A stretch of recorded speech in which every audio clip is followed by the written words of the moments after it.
Hola, sean todos bienvenidos a la tarde fin de semana. Hoy 17 de febrero del año 2019. Soy Carlos Eduardo Sánchez y es un gusto acompañarlos a través de la señal del canal de las Américas NTN 24.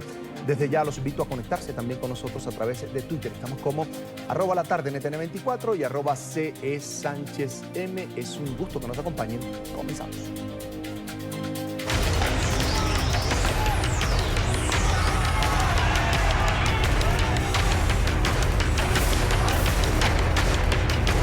Comenzamos con el senador estadounidense Marco Rubio, quien llegó hoy a la frontera de Cúcuta con Venezuela, Colombia con Venezuela, en compañía del embajador de Estados Unidos ante la Organización de los Estados Americanos, Carlos Trujillo, y el congresista también republicano Mario Díaz Balart, esto con el fin de supervisar la ayuda humanitaria que se almacena en la frontera y que se espera sea enviada a partir del próximo sábado a Venezuela y de esta manera pueda ser distribuida a los miles de ciudadanos que la necesitan debido a la crisis humanitaria que se vive en el país por parte o por causa, en este caso, del régimen de Nicolás Maduro. Recordemos que este sábado llegaron a la frontera 3 aviones de la Fuerza Aérea de los Estados Unidos, al aeropuerto de Cúcuta, al aeropuerto Camilo Daza, cargados con toneladas de suplementos nutricionales y kits de higiene que se suman así a la segunda fase de la ayuda humanitaria que ese país ha enviado, en este caso, hace una semana. Son 100 toneladas que ya están en el puente de Tienditas. Primero vine por acá porque es impresionante pararse aquí y mirar a la distancia un país que en este momento está sufriendo, una población que está sufriendo y la cantidad de ayuda que existe del lado de acá, listo y disponible para distribuir. ¿Y qué es lo que está impidiendo eso? Sus propios mandatarios, y le diré sus mandatarios ilegítimos, que no tienen legitimidad ni constitucional ni legal.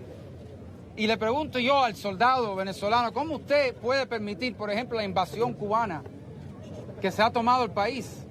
¿Cómo usted permite, soldado venezolano, que un cubano entre a su país a torturar a su hermano de las Fuerzas Armadas, que es lo que está ocurriendo a cada día? Y venimos aquí también a poner una cara humana. Esto no se trata de una crisis política.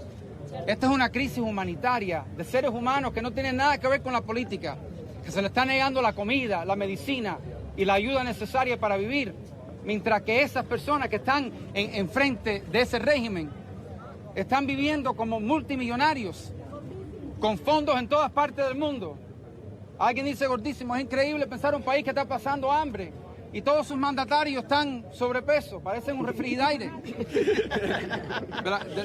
Y no lo digo como chiste, ¿cómo es posible? ¿Es verdad? ¿Es verdad? Que lo que se han robado, es que yo no creo que el nivel de corrupción a este nivel ha existido en este hemisferio más de 50 o 60 años.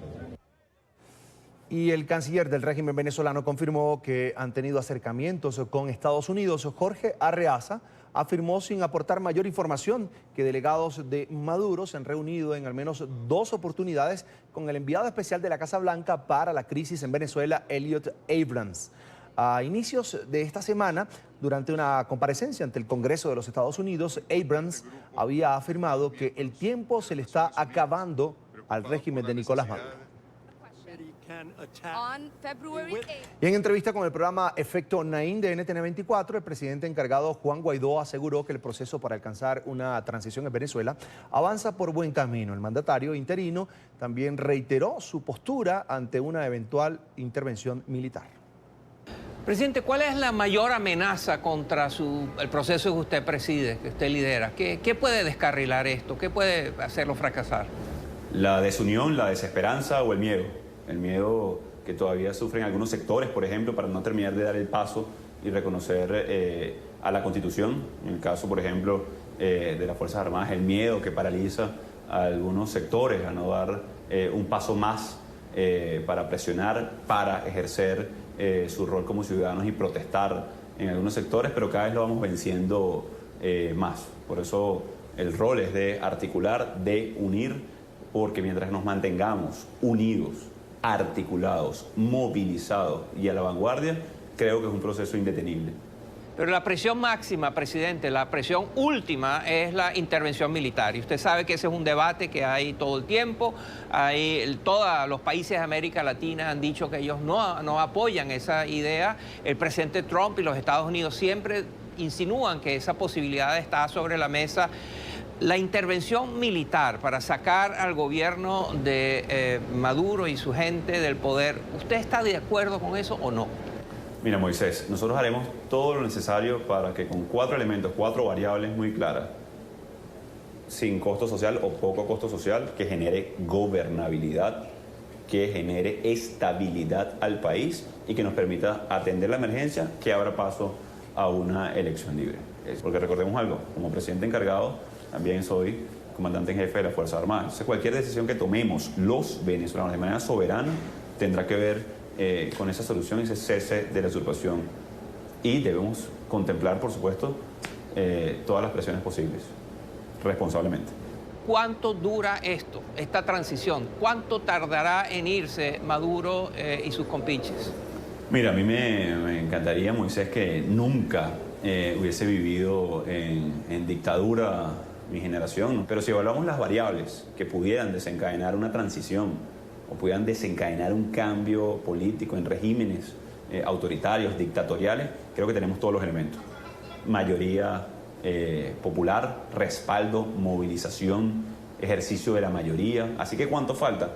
Creo que falta muy poco si logramos mantener la unidad, mantener la unión y mantenernos movilizados en torno a una ruta que hemos establecido muy claramente, que es cese de usurpación, gobierno de transición y elecciones libres. Vea la entrevista completa hoy domingo en el programa de Efecto Naín. Vamos a Nicaragua. Los familiares de las presas políticas denunciaron esta semana las brutales golpizas que sufrieron las detenidas por parte de las guardas de seguridad de la cárcel El Chipote. Los abusos fueron revelados por una de las reclusas, quien fue llevada a los juzgados en Managua, la capital, en donde manifestó a su abogada pues, los hechos ocurridos dentro de la penitenciaría. Además de los maltratos, la mujer reportó la falta de atención médica, la precaria alimentación y las condiciones deplorables en las que conviven allí en la prisión. Quiero saludar a esta hora a Daniel Esquivel, esposo de Irlanda Jerez, una de las activistas privadas de su libertad. Bienvenido, gracias por atendernos. Hola, buenas tardes, Carlos Eduardo. ¿Cómo está? Es un gusto, bienvenido. Lo primero, Un placer ¿cómo se estar con encuentra? ustedes. Es un gusto. ¿Cómo se encuentra su esposa Irlanda? ¿Hace cuánto tiempo está detenida? Irlanda está detenida desde el día 18 de junio del año 2018. Tiene 6 meses, casi los 7 meses. El día 18 de febrero cumpliría sus 7 meses de estar detenida. Mi esposa está golpeada, moreteada por la golpiza que pasó esta semana. Tiene golpes en sus brazos, tiene un busto o un seno bien golpeado, lo tiene hasta morado, y tiene un grave problema en su vientre. Tuvo un golpe tan fuerte que está presentando hemorragias vaginales y no ha podido ser atendida por el médico. ¿Cómo hace usted para saber en qué estado se encuentra su esposa? ¿La prisión le envía algún tipo de prueba de supervivencia de ella? Definitivamente nosotros solo tenemos visitas, Carlos Eduardo, cada 21 días. Es el único momento en que la podemos ver. Igual hay visitas conyugales que son al día siguiente de la visita familiar. Igual son cada 21 días. No tenemos ninguna prueba de supervivencia. Lo que hacemos es, con esta golpiza, lo que hicimos fue solicitar a alguien del Parlamento Europeo mediante su embajador que las visitara para constatar el estado físico de ellas. Y el estado físico es deplorable. Hay personas que tienen los ojos morados, que tienen muchos golpes en los brazos. Irlanda tiene golpes en los brazos, golpes en sus senos y un golpe muy fuerte en la matriz por el cual está teniendo un sangrado vaginal, como ya le había comentado. Entonces, pruebas de supervivencia definitivamente no tenemos, sino hasta los 21 días. Ahora, en el momento de la captura de su esposa, ¿ustedes dónde se encontraban? ¿Cuáles son además los cargos que se le imputan a ella? Definitivamente Irlanda usan un caso de 2 años atrás, en el 2016, para capturarla. Es un caso que se lleva por la vía civil y por la vía penal. Es un caso patrimonial que la persona ni siquiera debería estar detenida, porque al ser un caso patrimonial se tiene que manejar en el resorte civil. Sin embargo, por ser un líder de los comerciantes en el mercado oriental, que es el mercado más grande de Centroamérica, decidieron usar eso para apresarla. Ahora, entonces, bajo todas luces, no es correcto lo que hicieron. Ahora, ¿usted pensó en algún momento que las manifestaciones por un cambio político en Nicaragua y el liderazgo, además de Irlanda, la fueran a llevar a prisión? Definitivamente está probado que en Nicaragua, si tú eres líder de la oposición y si no estás de acuerdo con lo que piensa el gobierno, puede pasar cualquier cosa. Y es lo que ha pasado con los líderes de las protestas cívicas. Están la mayoría detenidos. Señor Esquivel, ¿usted conoce, sabe cuál es la cantidad de presos políticos que hay en este momento en Nicaragua y cuáles son las condiciones, además, en las que se encuentran en prisión, en la cárcel? Definitivamente en Nicaragua las condiciones que tienen los presos son infrahumanas. La situación que vivimos, en el particular del trato y de las condiciones que tienen, son tristes, muy tristes. No les permiten llamar por teléfono, no les permiten enviar cartas. Esa es una forma de comunicarse con nosotros los familiares y los mantendría con mejor ánimo y más tranquilos. Sin embargo, aún estando en el Código Penitenciario de Nicaragua, no se les permite. Además de eso, están hacinados. Decirle que en una de las celdas de mujeres hay 17 personas en un espacio de 4x8. Y en el otro espacio hay 12 personas. Entonces están hacinados totalmente. Señor Daniel, dígame algo. ¿Qué acciones está adelantando el Comité Pro Liberación de los Presos Políticos allí en Nicaragua? Nosotros enfocamos las acciones tanto nacional como internacionalmente. Nuestro motivo de ser es la liberación total de los presos políticos, mediante un diálogo nacional en el cual la primera condición es 0 presos políticos, libertad irrestricta, sin condiciones y sin ninguna repercusión acerca de ellos, porque todos son inocentes. Definitivamente nosotros nos abocamos con la Iglesia Católica, nos abocamos con el Nuncio Apostólico y nos abocamos con las organizaciones de derechos humanos internacionales, llámese CIDH, llámese el Alto Comisionado de Naciones Unidas para los Derechos Humanos o alguna otra organización que podamos tocar, como fueron los eurodiputados que nos reunimos con ellos y gente de la sociedad civil que está fuera de Nicaragua en las diásporas nicaragüenses. Ahora, ya que hablamos de organizaciones sociales, quería preguntarle también por su opinión. ¿Qué opinión tiene usted de la Unidad Nacional Azul y Blanco? ¿Cree que sí van a lograr los objetivos que se propusieron? Eso esperamos todos los nicaragüenses. La Unión Nacional Azul y Blanco lo que pretende es liberación de presos, justicia y democratización del país. Y muchos de los nicaragüenses eso es lo que pedimos. Ya estamos de vuelta con más de la tarde fin de semana y vamos a Argentina bajo el lema Tierra, Techo y Trabajo. Más de 100.000 personas marcharon contra el hambre, los tarifazos y por la aprobación urgente de las leyes de emergencia alimentaria, agricultura familiar e infraestructura social. Organizaciones sociales denunciaron la inflación más alta desde 1991 que impacta en los sectores más humildes, representando un deterioro de la vida en las familias argentinas. El encuentro esta semana fue en la sede del Ministerio de Desarrollo Social en la capital, Buenos Aires. Seguimos en Argentina porque empeora la situación judicial de la expresidenta Cristina Fernández. La actual senadora está siendo procesada por presunto enriquecimiento ilícito por la causa del direccionamiento de la obra pública vial en Santa Cruz, lavado de dinero y administración fraudulenta. Recordemos que los escándalos de los cuadernos de las coimas y la ruta del dinero K son los principales motivos por los que hoy en día Cristina Fernández se encuentra en duda para ser candidata presidencial. A Fernández se le fue negada además una petición para que se postergara el inicio de un juicio en su contra. La justicia, por su parte, anunció que el proceso sí va a arrancar y lo va a hacer el próximo 26 de febrero. Quiero saludar a esta hora a Ricardo Rubier, analista político. Bienvenido a la tarde fin de semana. Bien, me encuentro bien. Es un gusto, bienvenido. Con tantas cuentas pendientes con la justicia, ¿es posible que la actual senadora Cristina Fernández se postule nuevamente a la presidencia? Bueno, desde el punto de vista legal, no hay ninguna norma que impida que en la situación judicial actual la expresidenta pueda presentarse a elecciones como candidata. Hay causas que están en proceso y por lo tanto, bueno, habrá que ver cómo evolucionan, pero en principio, al día de hoy, la expresidenta puede ser candidata. Ahora, el juicio a Cristina Fernández va a iniciar el próximo 26 de febrero. ¿Cuál es la postura del kirchnerismo? ¿Aún apoyan a Cristina más allá de esas pruebas que han salido en su contra precisamente por corrupción?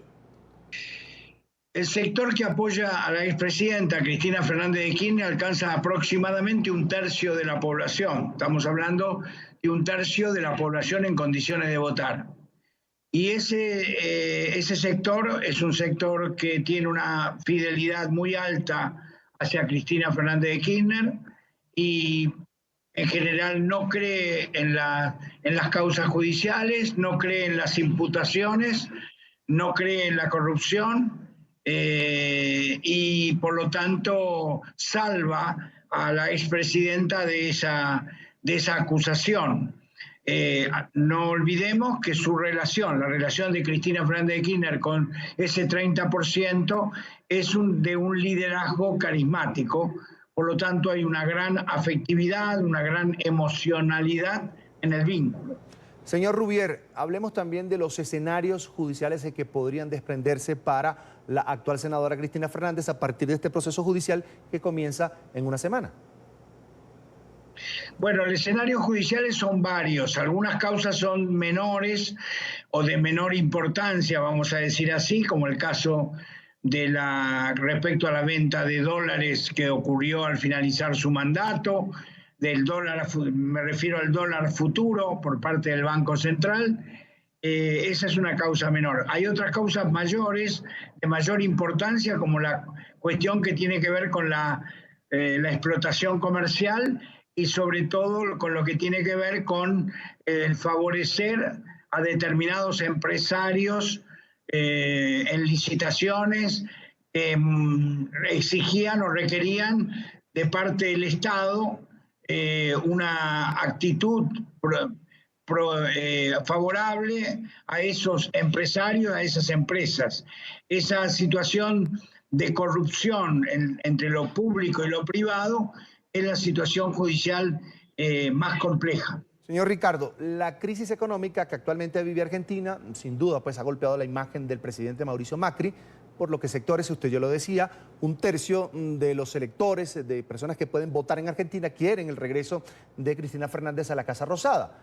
Pero después de todos estos escándalos, los cuadernos de las coimas, la ruta del dinero K y muchos más, ¿su imagen no se ha visto también deteriorada, la de Cristina Fernández? La imagen de la expresidenta es más negativa que positiva, pero con lo que tiene de positivo, el 90 y pico % de los que tienen imagen positiva votan por Cristina Fernández de Kirchner.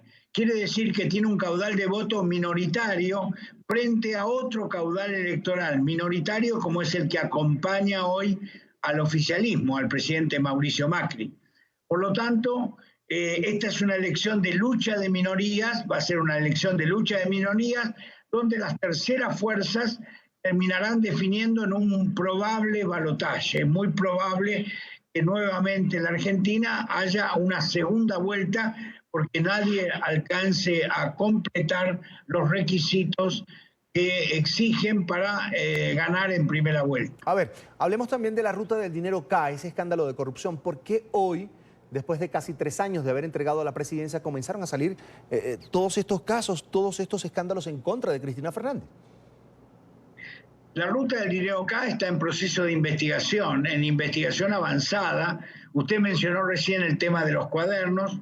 Es un tema que apareció en los últimos meses y que ha tenido una gran repercusión debido a la cantidad de personas que están involucradas en dichos cuadernos.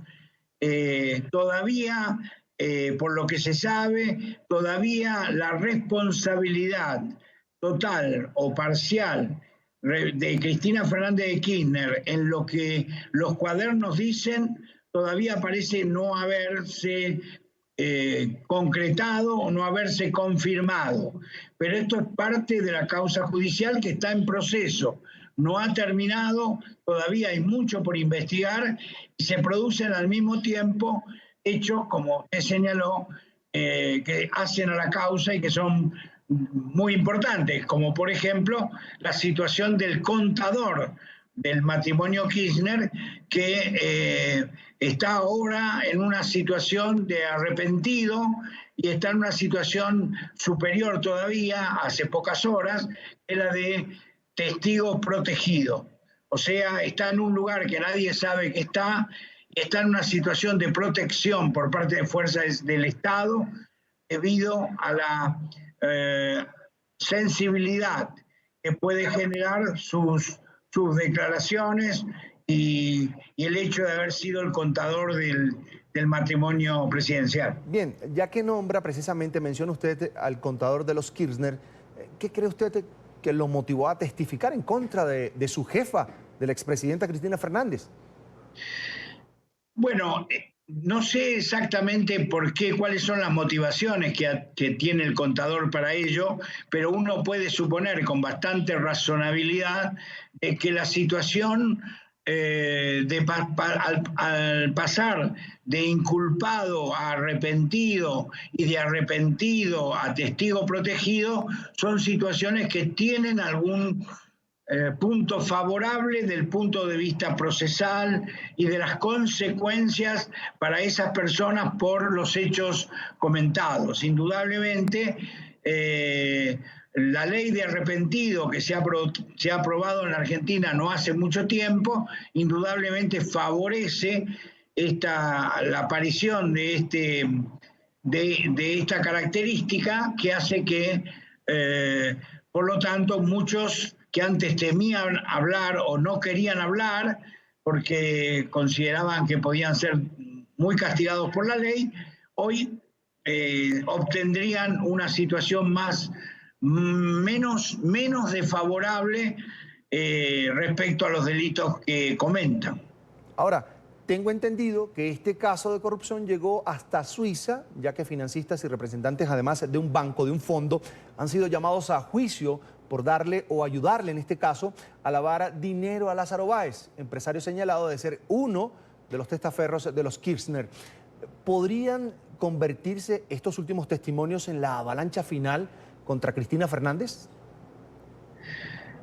En el caso hay que ver cómo, por eso decía recién, hay que ver cómo evolucionan las causas. Lo que podemos decir en general, sin ser yo un conocedor minucioso de lo judicial, pero sí desde el punto de vista político, es que se observa entre los analistas que la situación procesal de Cristina Fernández de Kirchner y de varios de sus miembros, de los miembros de su gobierno, ha empeorado. Del punto de vista judicial podemos decir que la situación se ha vuelto más compleja, se ha vuelto más difícil y se ha vuelto más comprometida para la figura de la expresidenta. Finalmente, hablemos del panorama de cara a las elecciones presidenciales del próximo mes de octubre. Entre el alto costo de la vida que se atribuye en este caso al actual presidente Mauricio Macri y los escándalos de corrupción de Cristina Fernández, ¿qué alternativa tienen los argentinos? Bueno, hoy el escenario político electoral se traduce en lo siguiente. Hay una polarización entre dos fuerzas políticas principales. Una, ese 30% que hablaba antes, seguidor muy fiel de Cristina Fernández de Kirchner, y un 30% que está dispuesto, a pesar de la fuerte crisis económica y social, está dispuesto a seguir apostando por Mauricio Macri en la reelección. A eso habría que agregar algunas otras fuerzas políticas, como la izquierda, que son votos también muy fieles y que alcanza el 5 al 6%. Si nos queda un resto después de una proporción importante de la población que va a definir el voto, va a definir y todavía no tiene definido el voto. En las encuestas, en algunas aparece un 25% aproximadamente de ciudadanos que no manifiestan nada frente a la pregunta de por quién van a votar. Son indecisos o no quieren decir por quién van a votar. Por lo tanto, entramos en un escenario muy parejo de dos fuerzas políticas donde hay una tercera, que es un peronismo federal, alternativo, no kirchnerista, que está tratando de reorganizarse y está tratando de ser un protagonista de más protagonista de la política argentina, pero alcanza un 15%. O sea, tengo 30 y un 15% que está apostando a un peronismo no kirchnerista. Veremos qué pasa, cómo evoluciona. La situación por ahora de balotaje es una situación de empate con muchos indecisos, lo cual impide que todas las agencias de medición, todas las encuestadoras, ninguna podamos hacer ninguna proyección hoy demasiado firme. O sea, hay que esperar, hay que ver cómo se atraviesa la campaña electoral, cómo va evolucionando el voto, sobre todo de aquellos que están indecisos, para tener dentro de unos meses más claro, un panorama más claro del resultado final que se obtendría en octubre en la elección general y posiblemente en noviembre en el balotaje. Bien, vamos a agradecer a Ricardo Rubier, analista político, por estos minutos para la tarde fin de semana. Fue un gusto. Gracias a ustedes, muy amable.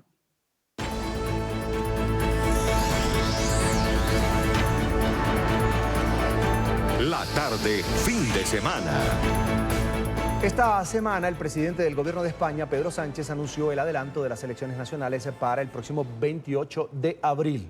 El anuncio lo hizo después de que el Congreso rechazara su propuesta de presupuestos de Estado para el año 2019. La convocatoria anticipada de los comicios tendrá como consecuencia la disolución de las Cortes Generales, hecho que, según Pedro Sánchez, acabará con las iniciativas parlamentarias en curso, como el desmontaje parcial de la reforma laboral, la flexibilización de la regla de gasto o los cambios en el régimen especial de trabajadores autónomos. Por su parte, la Confederación Española de Organizaciones Empresariales confía en que la celebración de elecciones traerá estabilidad al país. Sobre este tema voy a conversar a continuación con Carlos Martínez, analista político español, ya lo ve en pantalla. Bienvenido, una muy buena noche para usted. Buenas noches desde aquí, desde Valencia, España. Es un gusto. ¿Fue la mejor decisión la que tomó Pedro Sánchez al convocar, adelantar las elecciones por el bien de España? Es la única decisión que podía tomar. No tenía otra. Había sido rechazados sus presupuestos. Llevaba ya mucho tiempo gobernando con unos presupuestos prorrogados del anterior gobierno, el Partido Popular, y por tanto no podía hacer otra cosa más que disolver las Cortes y convocar elecciones. Y sí, en todo caso, sea cual sea el resultado, debería ser algo bueno para el conjunto de la población, porque lo que no podemos estar con un gobierno sin iniciativa política por no contar con los suficientes apoyos parlamentarios. Hablemos de los escenarios electorales, por supuesto, que se avecinan para España. Está la izquierda de Podemos y otras organizaciones, por supuesto. Están los centroizquierda o centroderecha y derecha, como Vox. ¿Cómo ve usted el panorama en esa contienda electoral? Pues yo veo el panorama español muy similar a lo que está ocurriendo en el resto del mundo. América, Latinoamérica, Europa. Estamos inmersos en una ola conservadora y España no podía ser menos. En España, que era una rareza dentro de Europa porque no había partidos de derecha a derecha o ultraderecha, en España pues ya va a haber uno, que es Vox, ya ha entrado a las instituciones vía elecciones autonómicas en Andalucía. Y a su vez, pues todos los partidos también han tenido un giro a la derecha. El Partido Popular, pero incluso el PSOE o Podemos. Es decir, en España ya no va a haber una izquierda como había antes, Izquierda Unida, el Partido Comunista. Ahora es una izquierda muy moderada socialdemócrata que incluso, para que me entiendan desde Latinoamérica, reniega de Venezuela. Por tanto, tenemos un programa político muy conservador, que además se complica por la presencia de partidos nacionalistas, especialmente vascos y catalanes, que ellos serán quienes seguramente tendrán la llave de la gobernabilidad, porque no parece que la izquierda vaya a tener mayoría absoluta y la derecha lo tiene muy complicado para que la coalición de los tres partidos de derecha pudieran gobernar sin apoyos de los partidos nacionalistas, con lo cual podría ser que tras unas elecciones volvamos a un panorama político parecido al actual y, por tanto, de bloqueo de las instituciones. Ahora, es decir, el poder pudiera estar, o la pelea, el combate pudiera estar, hablo de lo electoral, por supuesto, entre el PP, Ciudadanos y, por un lado, Vox, que pudiera, de alguna manera, apoyar a esta fuerza. Seguro, eso está, digamos, como decimos aquí, está cantado. ya se habla claramente que esa sería la coalición que gobernaría si la derecha tiene suficientes escaños. Y lo que sí que y el Partido Popular, digamos, no le causa ningún problema gobernar con Vox, pero sí en Ciudadanos hay algunos dirigentes como Manuel Valls, que ha venido de Francia a intentar ser alcalde de Barcelona, que no ven con buenos ojos esa futura coalición de Vox a nivel estatal como está ocurriendo en Andalucía. Pero yo creo que todo el mundo aquí en España da por descontado que si tienen votos suficientes, esa será la coalición que gobernará España en los próximos años. Ahora, hablemos de las figuras como tal. Albert Rivera por Ciudadanos o Pablo Casado por el PP. ¿Usted a quién ve por encima o llevando la batuta, en este caso de la popularidad o de la preferencia del español en esas elecciones? Es muy complicado porque son muy similares. El Partido Popular, una vez Rajoy decidió abandonar la política, eligió un político de un perfil muy parecido a Albert Rivera. Son muy similares. Quizá Pablo Casado está más a la derecha que Albert Rivera, pero poco más. Tiene un perfil personal, político, muy similar, y va a haber una batalla entre ellos para conseguir la presencia del electorado. Por una parte, el Partido Popular tiene un voto muy fiel, pero por otra parte el Partido Popular sigue saliendo todos los días en los medios por casos de corrupción que les salpican continuamente. ¿Que son casos antiguos? Sí, pero todavía no se han descubierto y todavía siguen enjuiciándose conductas punibles como el blanqueo de dinero, corrupción, etcétera, etcétera. Y eso es lo que ha impedido al Partido Popular tener una mayoría fiable en la derecha. Por tanto, por una parte llega la nueva derecha, que es Vox, sin complejo, diría una derecha sin complejos, y por otra parte Ciudadanos se presenta con una línea ideológica muy parecida al Partido Popular, pero sin la carga de las decenas casos de corrupción que han salpicado y que siguen salpicando al Partido Popular. Del otro lado, de la izquierda, le pregunto, ¿jamás vamos a ver una alianza Podemos, por ejemplo, con el PSOE? No, sí.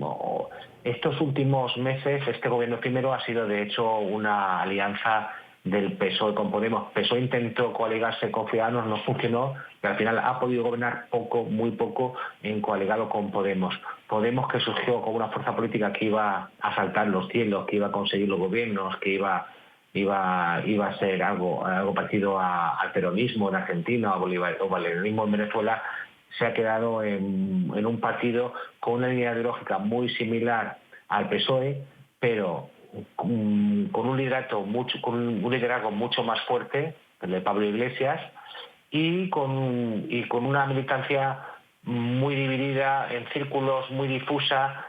No es un partido tradicional al uso, y eso yo creo que en vez de ganarle votos le está restando. De hecho, todo el mundo pensamos que en las próximas elecciones subirá el PSOE, a pesar también de toda su historia que tiene detrás, y lo que las encuestas dan es una tremenda caída a Podemos. Pero también está descontado que si hay mayoría suficiente gobernará un PSOE con Podemos, pero hoy por hoy las encuestas dan más improbable esta segunda opción que la de la derecha. Si bien los nacionalistas catalanes pudieran optar por apoyar al PSOE y a Podemos como mal menor, porque para ellos su único proyecto político, en el caso de los nacionalistas catalanes, es la independencia e irse de España. Precisamente por ese tema quería preguntarle, ahora mismo en España se están procesando a los líderes independentistas catalanes. ¿Qué tanto podría afectar este proceso judicial en las elecciones? Afecta al clima político básicamente. Yo no creo que ningún ciudadano vaya a cambiar el voto por la existencia de este proceso político, que por una parte ya estaba descontado. Hay que tener en cuenta que los líderes de la autoproclamada República Catalana están en prisión provisional una semana apenas después de autoproclamarse independientes. Por tanto, la situación judicial no es nada nueva. Así que lo que yo creo que es muy saludable es que estén en un juicio que resuelva definitivamente su situación, porque yo creo que la prisión provisional es una figura excepcional y que en este caso en España el sistema judicial la ha empleado, yo creo que con excesiva dureza. Si bien es verdad que había otros políticos que se han dado a la fuga, y eso quizá haya perjudicado a los independentistas catalanes que optaron por quedarse dentro de España. Por tanto, yo creo que el proceso penal no va a cambiar nada, excepto yo creo que quizá refuerza algo a las filas nacionalistas en cuanto tienen ahí unos presos políticos que los han elevado a la categoría de mártir y pudiera ser que cohesionen más sus filas y que haya menos fuga de votos que en otras opciones políticas. Señor Martínez, quiero un comentario más suyo y tiene que ver, me hablaba de que el partido Podemos cuando apareció en la escena política se perfilaba como un partido que podría lograr grandes cosas en la política española y que no ha sido así. Y yo quería preguntarle, ¿qué tanto le ha pasado factura la relación de Pablo Iglesias con el chavismo, con la revolución bolivariana allá en la política española? Yo creo que eso no le ha pasado factura. Mejor le ha pasado factura por la izquierda porque en primer momento todos sabemos que tenía unas excelentes relaciones. Pablo Iglesias su círculo con Colombia, con Venezuela, y ahora se niegan de Venezuela. Y yo creo que lo que más factura le ha pasado es, por ejemplo, escándalos como el que decía que un político no podía vivir en un chalet y a los pocos meses se fue a vivir en un chalet. La mano dura interna que ha evitado cualquier tipo de disidencia. Ha habido múltiples fugas de su partido. Su número 2, antiguo compañero de partido de Rejón, ha montado otro partido con Manuela Carmena, la alcaldesa de Madrid. La falta de cohesión interna porque Pablo Iglesias ha sido un mal secretario general y también la deriva ideológica que ha tenido Podemos. Yo creo que a los políticos le castigan más que de una ideología clara, que a la gente que vota a la izquierda, vota a la derecha, pero votas a un partido político que digamos que confíes en él, que sea de fiar.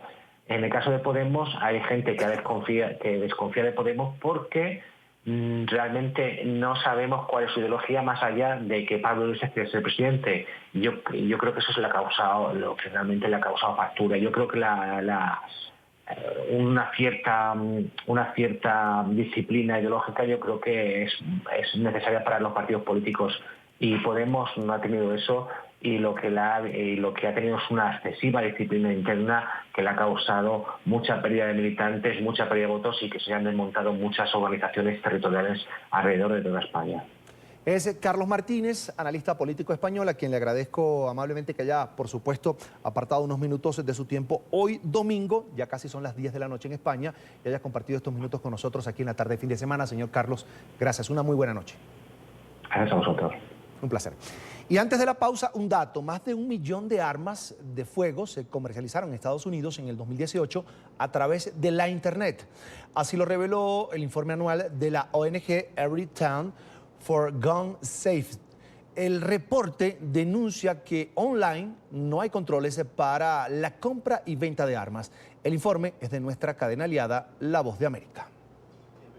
Las leyes vigentes en Estados Unidos obligan al propietario de una tienda de armas a exigirle al comprador la realización de un chequeo de antecedentes penales para aprobar la adquisición. Sin embargo, la globalización en el mercado digital burla este tipo de regulación federal. El más reciente informe de la ONG Everytown for Gun Safety reveló que en 2018 se negociaron 1.200.000 armas de fuego sin que se exigiera la verificación de seguridad. Personas particulares que no son dealers, que no están licenciados con una licencia para poder vender armas en una tienda, pueden vender abiertamente y libremente por internet. Richard Díaz es abogado penalista y advierte que la brecha en el sistema legal permite esta comercialización de armas de fuego sin el escrutinio, pero advierte que el supuesto desconocimiento de ley no exime de culpa a ningún individuo. Si esa persona te dice a ti que tiene condena por felonía, que es emigrante ilegal en el país, que ha sido adjudicado incompetente mental y tú sabiendo eso le vendes el arma, tú no estás inmunizado, tú vas preso.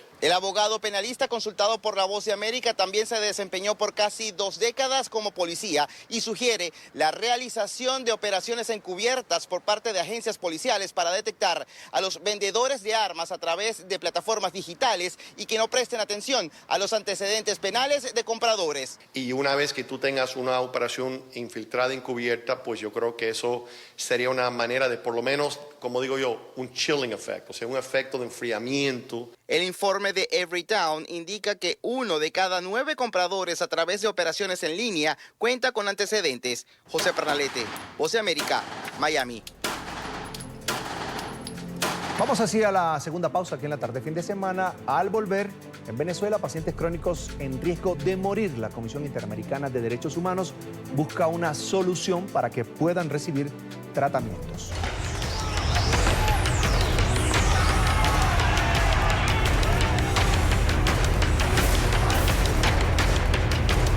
Hablamos otra vez de Venezuela porque representantes de la Plataforma Ciudadana en Defensa de la Constitución, integrada por exministros del fallecido presidente Hugo Chávez, sostuvieron una reunión con el presidente interino de Venezuela, Juan Guaidó.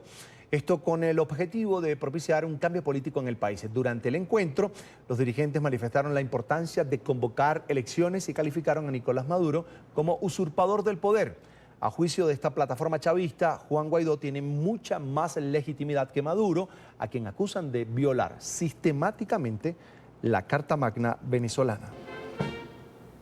Nos acompaña a esta hora Héctor Navarro, exministro del gobierno de Hugo Chávez y miembro además de la Plataforma Ciudadana en Defensa de la Constitución. Bienvenido, profesor, una muy buena tarde. Buenas tardes, ¿cómo están ustedes? ¿Cómo están por allá? Es un gusto. Profesor, lo primero, Nicolás Maduro, sobre quien pesa pues, un manto de ilegitimidad, pues es desconocido, usted lo sabe bien, por los gobiernos de más de 50 países del mundo como presidente. Él sigue preparándose para la guerra mientras el pueblo venezolano sigue reportando, sigue dando cuenta de la profunda crisis que le afecta a diario. Hablo de enfermos crónicos, de familias humildes que no tienen qué comer. Y ante este clamor, el régimen sigue negando tal panorama y, por supuesto, la entrada de la ayuda humanitaria internacional. Y la pregunta es, ¿Maduro está jugando con fuego en este momento? Mira, buena pregunta. Primero, déjame decirte que yo no cuestiono la legitimidad de Nicolás Maduro en cuanto a que fue electo en unas elecciones. No cuestiono esa legitimidad. Yo cuestiono la legitimidad de Nicolás Maduro de ejercicio. Repito, separando la legitimidad de origen de la legitimidad del ejercicio. Él ha perdido toda legitimidad frente al pueblo venezolano porque él simplemente está violando la Constitución, no está atendiendo al pueblo venezolano, está entregando a distintas empresas internacionales norteamericanas, canadienses, chinas, rusas, etcétera, lo que son los recursos naturales de Venezuela, con efectos gravísimos sobre la población venezolana y probablemente efectos ecológicos sobre la población del mundo. De tal manera que por ahí no pondría yo en duda eso, pero hay un problema de legitimidad ahora de ejercicio. Pero entonces, sí creo que definitivamente Nicolás Maduro está jugando con la guerra, peligrosamente está jugando con la guerra, porque en el tema de la ayuda humanitaria, uno tiene que entender que hay dos cosas. Una cosa es los planteamientos tradicionales que se han utilizado para invadir países con la excusa de los problemas humanitarios, de las crisis humanitarias. Sin duda eso existe y la USAID ha sido un artífice de esos mecanismos. Pero Nicolás Maduro debe actuar más inteligentemente diciendo, primero aceptando que sí tenemos una crisis importante. Aquí en Venezuela los niños se están muriendo de hambre. Aquí vemos a las familias de 3 años, 4 años para acá, familias completas deambulando por nuestras calles, aquí en la capital, en las principales ciudades, deambulando por las calles, registrando la basura y comiendo de la basura directamente. Los niños son atendidos por sus padres muchas veces, sacando la comida de la basura.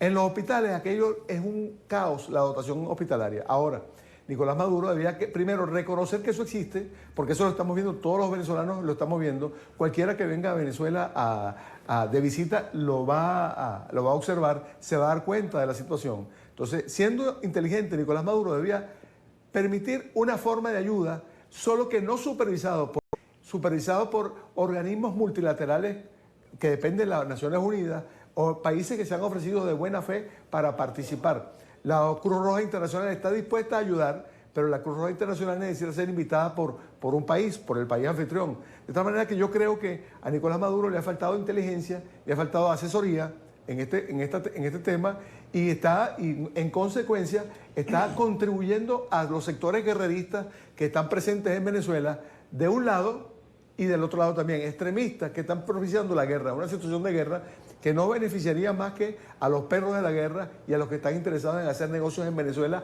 a partir de la guerra. Pero en concreto, profesor, ¿la ayuda humanitaria debe ingresar al país?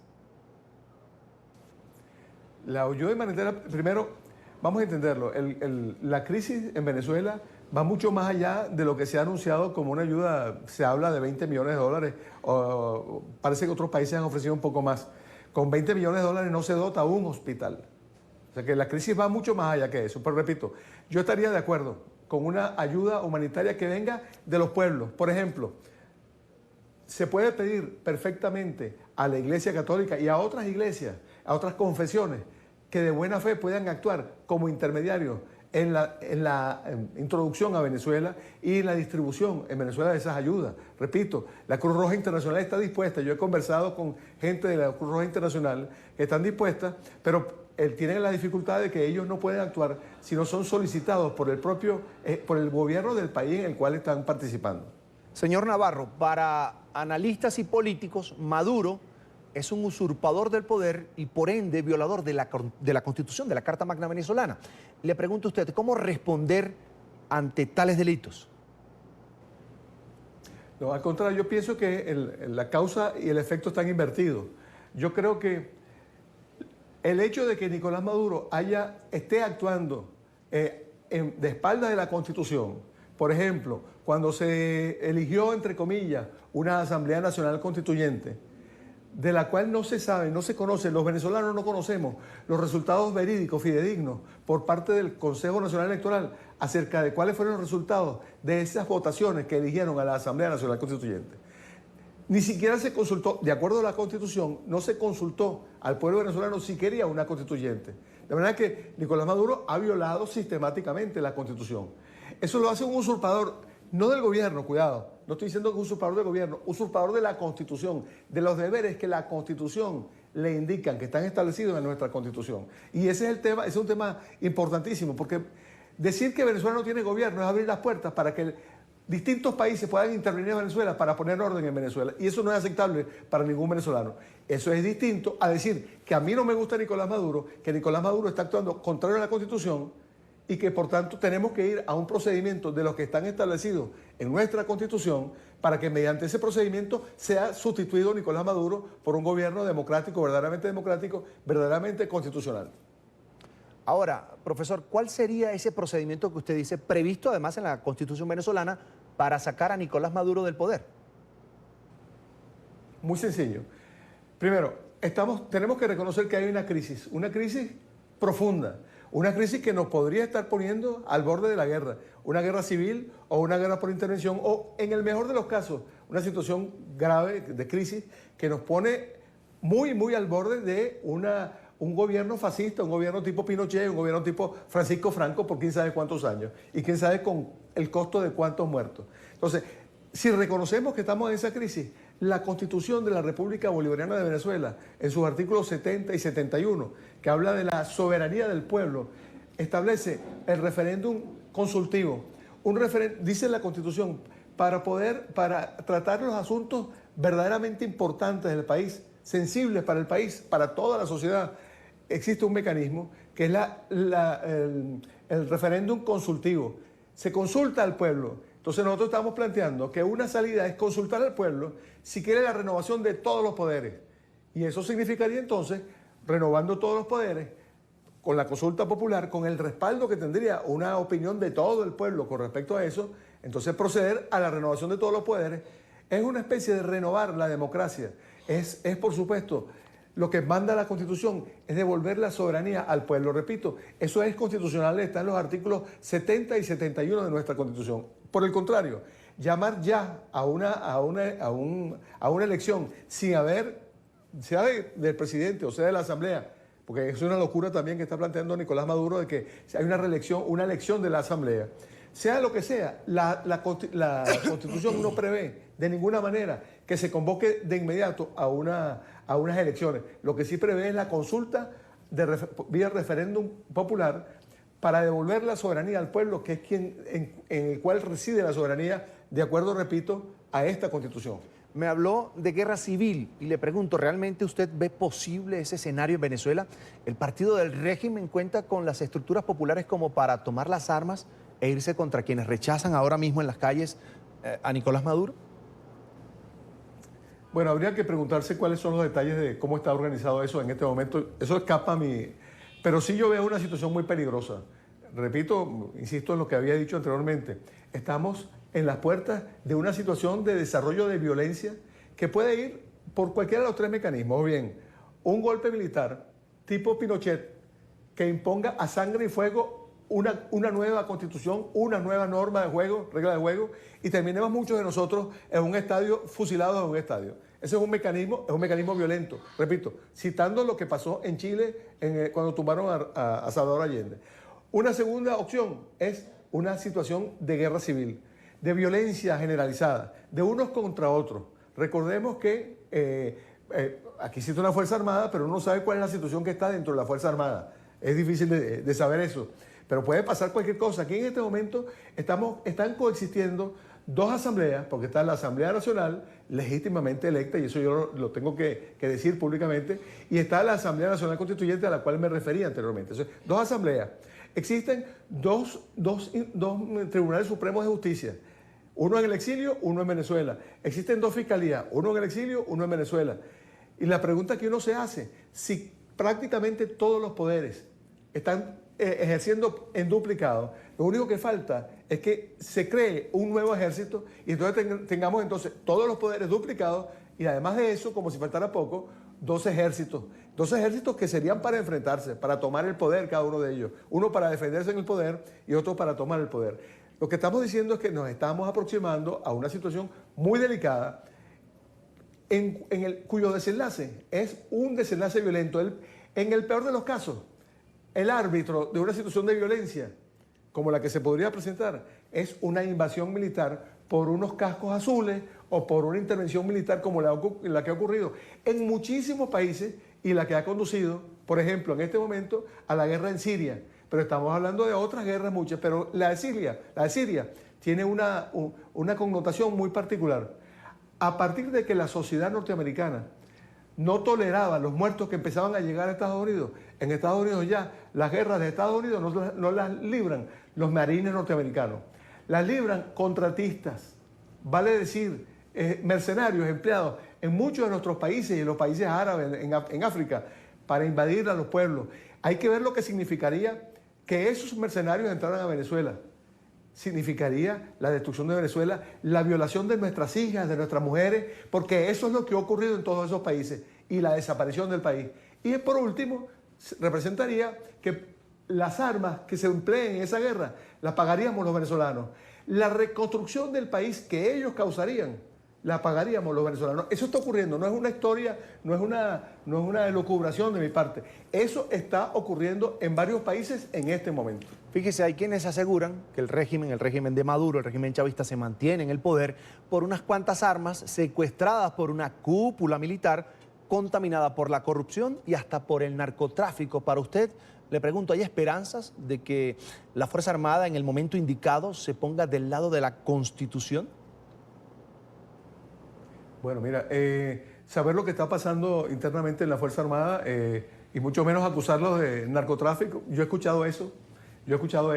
Yo lo que puedo decir de la Fuerza Armada es que están penetrando prácticamente todos los espacios de la vida civil, las responsabilidades importantes en Petróleos de Venezuela, en la empresa eléctrica venezolana, en las empresas básicas del país, etcétera, la distribución de alimentos, todo eso en manos de militares.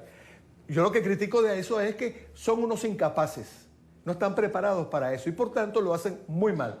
Más allá de la corrupción que pudiera haber, no me voy a referir a eso, pero me voy a referir a que son unos incapaces. Entonces, eso en primer lugar. Ahora, eso crea, por supuesto, malestar dentro de las propias Fuerzas Armadas. Las propias Fuerzas Armadas, los militares en Venezuela, los familiares de los militares están pasando el mismo trabajo. No estoy hablando de los generales, por supuesto, o no de los generales que están arriba en las cúpulas de estas empresas, etcétera. Me refiero al soldado, al capitán, al mayor, al teniente coronel, al coronel, que están pasando hambre y que tienen una familia que está pasando hambre, que tienen una familia que la mujer se le enferma y no la puede llevar a un hospital porque en el hospital no hay recursos para operarla o porque en una clínica privada simplemente hay que tener dólares para pagar una intervención quirúrgica, la más elemental que puede existir. Entonces, ahí hay un malestar. El deber de la Fuerza Armada es estar del lado de la Constitución. Fíjese, profesor, y usted... la Fuerza Armada está para restituir los derechos de la soberanía del pueblo. Ojalá que así sea. Usted y otros integrantes de la Plataforma Ciudadana en la defensa de la Constitución se reunieron con Juan Guaidó. Le pregunto, ¿qué hablaron? ¿Qué le dijo usted a Juan Guaidó? Mira, es importante esto porque nosotros hemos hecho unos planteamientos públicos y el diputado Juan Guaidó tuvo la decencia, la atención de invitarnos a su despacho a través de 3 emisarios distintos. Nos invitó a su despacho para conversar acerca de la situación política. Yo creo que eso es importante. Yo creo que todo político, frente a una crisis, lo último que puede descartar es la posibilidad de conversar. Y a eso fuimos nosotros, atendiendo la invitación de Juan Guaidó, le planteamos nuestros puntos de vista, la situación alarmante que teníamos, le planteamos el tema del arco minero del Orinoco, y nos dijo que él estaba de acuerdo con eso, le planteamos el tema de la intervención militar, y él dijo, en ese momento, ha cambiado de opinión, sin duda, pero en ese momento, estoy hablando de hace una semana, nos dijo que no era deseable una intervención militar. Entonces, y al final, terminando, nos dijo, bueno, yo estoy de acuerdo, coincidimos en un 80% o más con lo que hemos dicho. Eso nos planteó Juan Guaidó. A eso fuimos, pero hemos ido a la Cruz Roja Internacional, hemos ido a las Naciones Unidas a llevar una comunicación y luego para reunirnos con los representantes de Venezuela. Hemos ido a la Embajada de Uruguay, estamos esperando una cita con la Embajada de Uruguay y estamos esperando también que el propio Nicolás Maduro nos llame con una atención similar a la que nos hizo Juan Guaidó, porque lo notamos preocupado y porque él estaba preocupado. Y un hombre que está preocupado por el destino de su país tiene que agotar los recursos de la conversación. Los políticos son para hacer política, no para hacer la guerra. Después, cuando la política se sale de las manos de los políticos y entra en las manos de los militares, ya las consecuencias para cualquier país, para los seres humanos, son lamentables. Y eso es lo que estamos tratando de evitar. Profesor, una consulta más. En un escenario de transición política, ¿qué papel jugarían ustedes desde esa Plataforma Ciudadana en defensa de la Constitución? Hablo de chavistas disidentes. Bueno, yo siempre he dicho que el disidente es Nicolás Maduro y su gente, porque lo que está haciendo no tiene nada que ver con Chávez ni con el planteamiento chavista. O sea, el disidente es él en todo caso. Pero, ¿una transición de qué manera? Porque una transición, hay distintas formas de transición. Por ejemplo, un Pinochet se instala y ahí hay una transición. Ahora, yo no me veo, en una transición de ese tipo con un Pinochet, yo me veo condenado a muerte en el estadio universitario de la ciudad de Caracas. Una transición que dependa de una invasión de los marines norteamericanos a Venezuela, yo me veo en la cárcel de Guantánamo. Entonces, para mí esa no es una transición. Una transición es que en el marco de la Constitución se convoque al pueblo para que en ejercicio de su soberanía, como dice la Constitución, decida cuál va a ser nuestro destino. Y en consecuencia se llame, a partir de una consulta popular, se reestructure el Consejo Nacional Electoral y con eso se renueven todos los poderes públicos. Porque hay problemas en todos los poderes públicos y si queremos abrir los cauces democráticamente, y si estos dos señores que están al frente, que dicen que están al frente, pero no están al frente, que conducen los trenes que están por chocar en Venezuela, si estos dos señores son demócratas y creen que tienen la mayoría, ¿cuál es el problema en que se sometan a un referéndum consultivo donde todo el pueblo se exprese? Yo creo que esa es genuinamente una posición democrática y eso sí conduciría necesariamente, invariablemente, porque sería de frente al pueblo, de frente a la comunidad internacional de naciones, sería una salida, ¿verdad? Una transición democrática, transición a donde sea. Ellos tienen que dar el paso al frente para demostrar que son demócratas verdaderos, que están de acuerdo con la Constitución y que están dispuestos a ceder posiciones que ya están ahí endurecidas, ceder posiciones en función de la paz. Evitar la guerra, yo creo que es la tarea más importante y más urgente de cualquier persona en Venezuela. Es Héctor Navarro, exministro del gobierno del fallecido presidente Hugo Chávez y miembro además de la Plataforma Ciudadana en Defensa de la Constitución, a quien le agradezco, por supuesto, que haya compartido con nosotros estos minutos aquí en la tarde, fin de semana de NTN 24. Igual, muchas gracias a ustedes. Hasta la próxima. Y los pacientes con esclerosis múltiple en Venezuela fueron tema de debate en la Comisión Interamericana de Derechos Humanos durante el periodo de sesiones número 171 que se llevó a cabo en Bolivia. La ONG Defiende Venezuela desglosó allí en ese escenario la grave situación que atraviesan los venezolanos. La organización defendió el derecho que tienen a recibir los tratamientos necesarios para tratar su enfermedad y padecimientos crónicos propios, además de la esclerosis y el cáncer, por ejemplo, pero que debido a la emergencia humanitaria, a la situación de miseria que en este momento se vive en Venezuela, pues no están disponibles. Para hablar de esta problemática, quiero saludar a la abogada Génesis Dávila, es la presidenta de la ONG Defiende Venezuela. Bienvenida, gracias por atender esta llamada. Buenas tardes, un gusto, Carlos. Génesis, comencemos por hablar un poco de cuál es la situación real de los pacientes con enfermedades crónicas en Venezuela.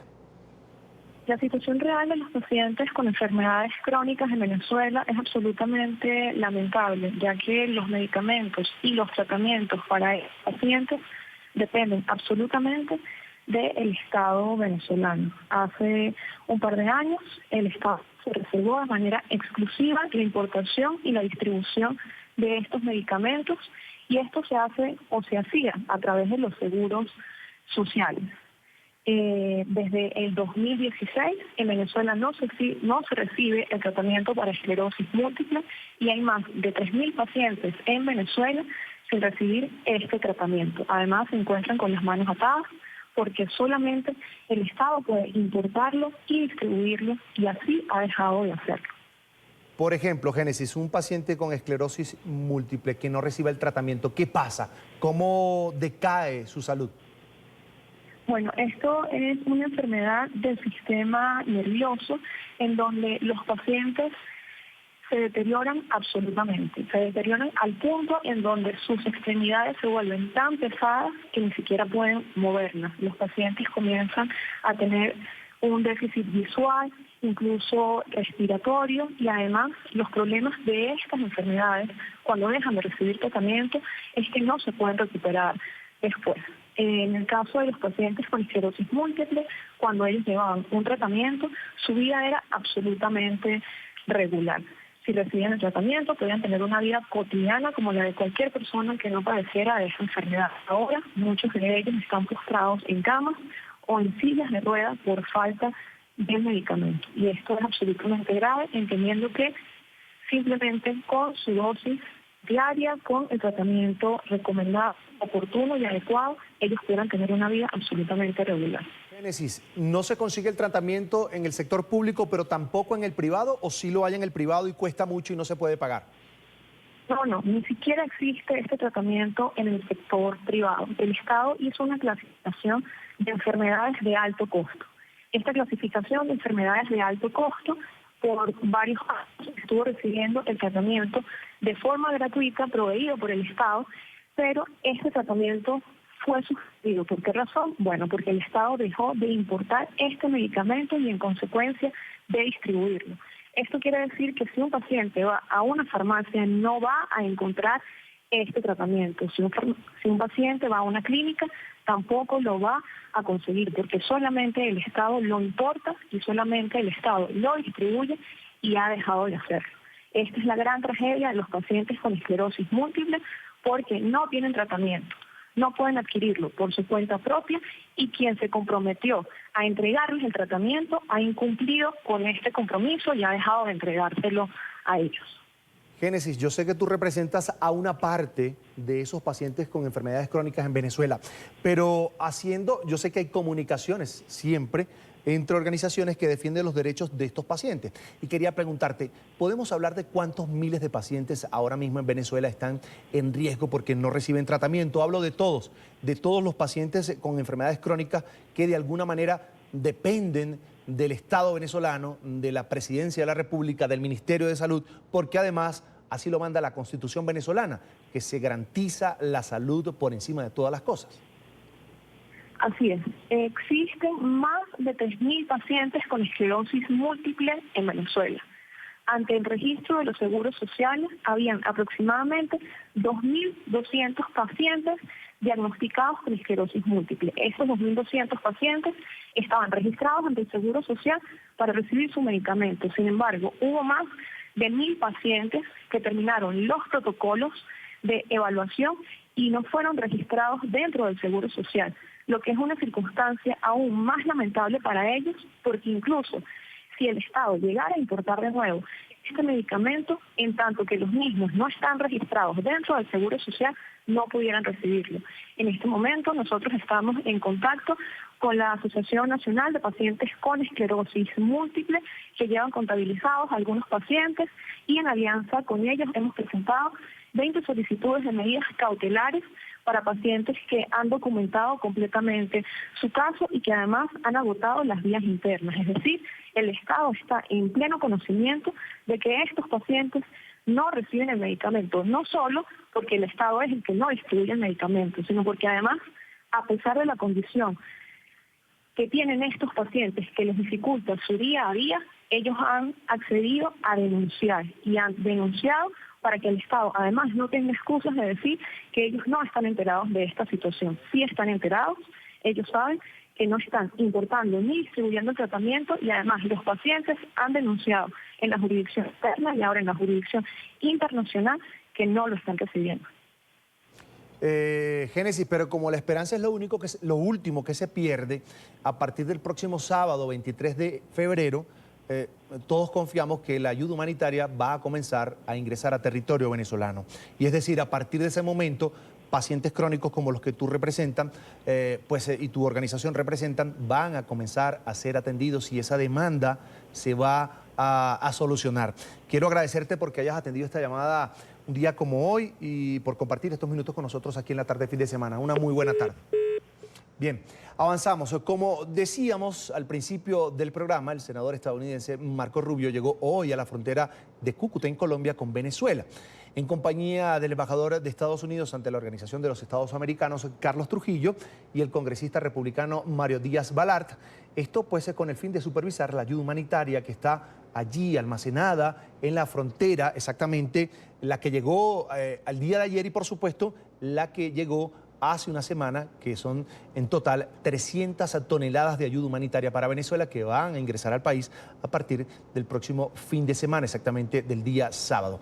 Vamos a escuchar parte de las intervenciones que tuvieron estos representantes de la legislatura de los Estados Unidos allí en la frontera con Venezuela.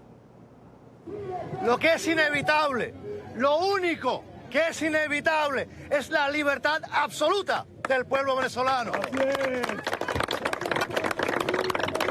Y al dictador Maduro se le están cerrando las alternativas. Al dictador Maduro se le está acabando el tiempo. Al dictador Maduro y a los que lo siguen, que sepan que esta ola no se va a parar. Esta ola tiene apoyo internacional, tiene el apoyo también, obviamente, de los Estados Unidos. Y esta ola va a vaciar a la corrupción, el narcotráfico que ha existido, que ha reprimido, que ha destruido este gran país de Venezuela. Así que de nuevo, de parte de nosotros que representamos una parte del pueblo de Norteamérica, que ese valiente pueblo de Venezuela sepa, no están solos. El día de la victoria viene, la democracia se aproxima, la libertad ya llega. ¡Viva Venezuela libre! ¡Viva Venezuela libre! ¡Libertad! ¡Libertad! ¡Libertad!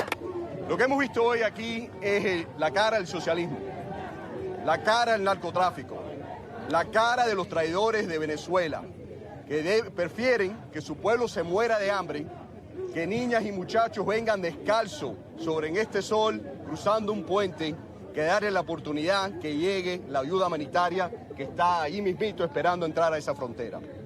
Nosotros estamos muy orgullosos de Juan Guaidó, de muchos de sus líderes, Lester, Olivares, los que están acá, que están luchando por la libertad de Venezuela. Y esto es un esfuerzo internacional, pero aquí el mérito se lo merece el pueblo venezolano, que se están regiando su vida, su libertad y todo su derecho para mejorar a su pueblo. Esto es. Y quiero que quede bien claro una cosa. El próximo 23 de febrero, el próximo sábado, los militares van a tener una opción. O van a seguir oprimiendo su pueblo, o van a seguir esperando que su pueblo se muera de hambre, o le van a dar la oportunidad a la caravana humana que llegue a Cúcuta, que llegue a Brasil, que llegue a Curazao y que regrese a Venezuela con las necesidades que son muy necesitadas. Hemos entrado en un proceso que no se puede, irreversible. De aquí hacia atrás no se puede ir. Los 50 países que se han unido a la causa de un gobierno legítimo, el gobierno del presidente Juan Guaidó, ninguno de esos países van a dar atrás. Eso es distinto las últimas veces. Las últimas veces países se quejaban, países se condenaban, pero se han pronunciado claramente. ¿Usted cree que los países de Europa, usted cree que los países vecinos de Venezuela van ahora a aceptar a Maduro, al que Maduro ponga ahí como líder legítimo del país? De aquí adelante, es que esto no es como las últimas veces. Maduro está jugando eso, él está pensando que puede esperar, que nos vamos a olvidar, que el pueblo se va a cansar y que todo va a seguir igual. Esta vez distinto. Yo le aseguro que aparte de Estados Unidos eso es imposible. Es imposible que nosotros regresemos a como las cosas eran antes con ellos. Jamás. Eso es imposible. Y creo que la enorme mayoría de la comunidad internacional es igual. Es la diferencia. Y la otra diferencia es que hay un gobierno legítimo dentro de Venezuela y constitucional. Un gobierno en función. Un gobierno con el cual podemos cooperar y trabajar. Y es por eso que el sábado que viene va a empezar a entrar a Venezuela a través de ese gobierno la ayuda que tanto necesita ese pueblo. Aquí la única guerra es la guerra que le ha hecho Maduro a su propio pueblo. En términos de, mira, yo no hablo, el presidente tiene que pronunciarse, el presidente Trump, él ha dicho que tiene todas las opciones y él no descarta ninguna opción. Y eso le corresponde a él. Yo le puedo decir de mi parte que la única intervención militar que existe en Venezuela hoy en día es una intervención cubana. Que se han cogido todas las instituciones y todos los organismos de gobierno para ellos. Se han cogido para ellos ese país. ¿Cómo es posible? ¿Cómo es posible que un mandatario, que un oficial que ha jurado a proteger a su país le entregue a Cuba, a otro país, el control de su propia patria? ¿Qué es lo que han hecho?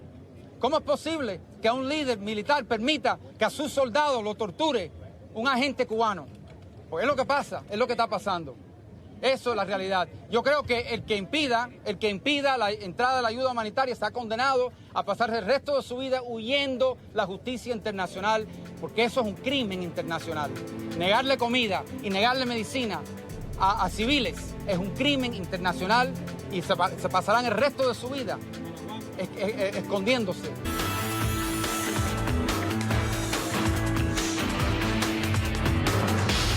Revisamos otras noticias del mundo hoy y comenzamos en Siria porque el autodenominado Estado Islámico está al borde de la derrota. Los combatientes respaldados por Estados Unidos están listos para capturar el último y pequeño enclave del grupo terrorista en el Éufrates, según dijeron las fuerzas democráticas sirias, que aseguraron haber arrinconado a los extremistas en un barrio de una aldea cercana a la frontera iraquí bajo fuego constante. Ellos están en un espacio de 700 metros y están rodeados. La razón que nos hace frenar un asalto a este vecindario es la presencia de civiles y su uso por parte del grupo terrorista como escudo humano.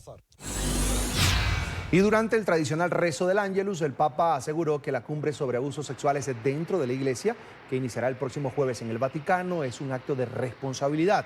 Francisco se refirió a la histórica reunión desde la Plaza de San Pedro, un día después de la expulsión del sacerdocio del arzobispo emérito de Washington, Theodore McCarrick, acusado de haber abusado de un monaguillo de 16 años en la década de los 70, entre otras personas.